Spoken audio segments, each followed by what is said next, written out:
ஒன்றே குரம் ஒருவனே தேவன் வாழ்க வையகம். சுகருக்காக நான் எடுத்துக்கிற பவுடர் பாயுது.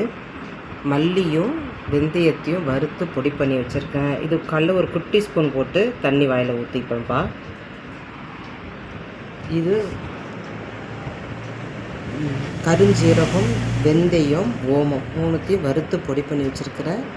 இது நைட்டில் வாயில் போட்டு தண்ணி ஊற்றிப்பேன். இந்த கருஞ்சீரகம், வெந்தயம், ஓமம் இது செரிமானத்துக்கு, எல்லா பிபி, சுகர் எல்லாத்துக்குமே இது 100 வகையான வியாதிகளை குணப்படுத்துன்னு சொல்கிறாங்க. வெந்தயம் சுகர் பேஷண்ட்டு எப்படியாவது ஊற வைக்காமலோ வெந்தயத்தை எவ்வளோ கண்டிப்பாக எந்த மருந்து மாத்திரையினாலேயும் குணப்படுத்தவே முடியாது சுகரை. ஆனால் கண்ட்ரோல் பண்ணி வச்சுக்கலான்னு சொல்கிறாங்க. அந்த 2 நாள் விட்டுட்டோம்னா சுகர் திரும்ப ஏறிடும். ஆனால் இது மாதிரி வெந்தயத்தை டெய்லி இன்னும் ஊற வச்சு சாப்பிடுங்க, இல்லை முளைக்கட்டி சாப்பிடுங்க, இல்லை பவுட்ரு பண்ணி சாப்பிடுங்க, இல்லை பச்சையாக கூட வாயில் போட்டு தண்ணியை ஊற்றிக்கோங்க. சுகர் படிப்படியாக கண்டிப்பாக குறைஞ்சிருப்பா. இது நைட்டில் இதை யூஸ் பண்ணணும். வெந்தயம், ஓமம், கருஞ்சீரகம் 1 மடங்கு ஓமம், கருஞ்சீரகம் 2 மடங்கு ஓமம், 3 மடங்கு வெந்தயத்தை வறுத்து தனித்தனியாக வறுத்து பவுடர் பண்ணி வச்சுட்டு இது சாப்பிடுங்க. இது எல்லா வகையான வியாதிகளையும் குணப்படுத்தும் அப்படின்னு சொல்கிறாங்க. இதை நான் யூஸ் பண்ணிகிட்டு இருக்கிறேன்ப்பா. அடுத்து ஒரு நாள் இது பன்னீர் பூ இதை நைட்டில் ஒரு 4-5 போல் ஊற வச்சுருவேன்.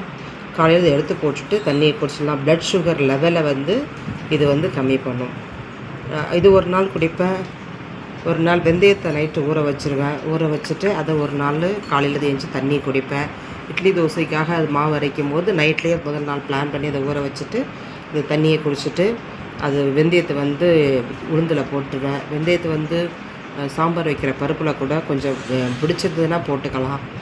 இல்லை அது அப்படியே சாப்பிட்டாலும் மென்று சாப்பிட்றதுக்கும் நல்லா தான் இருக்கும். அதில் நல்லா நமக்கு நார்ச்சத்து நல்லா கிடைக்கும்ப்பா. இது வெண்டைக்காவை அதேமாரி நைட்டு கழுவிட்டு நீட்டு வாக்கத்தில் அரிஞ்சு தண்ணியில் போட்டு ஒரு சொம்பு தண்ணியில் வச்சு மூடி வச்சுருவேன். காலையில் எழுந்து குடிக்கும் போது இதுவும் நல்ல சுகர் லெவலை மெயின்டைன் பண்ணும்.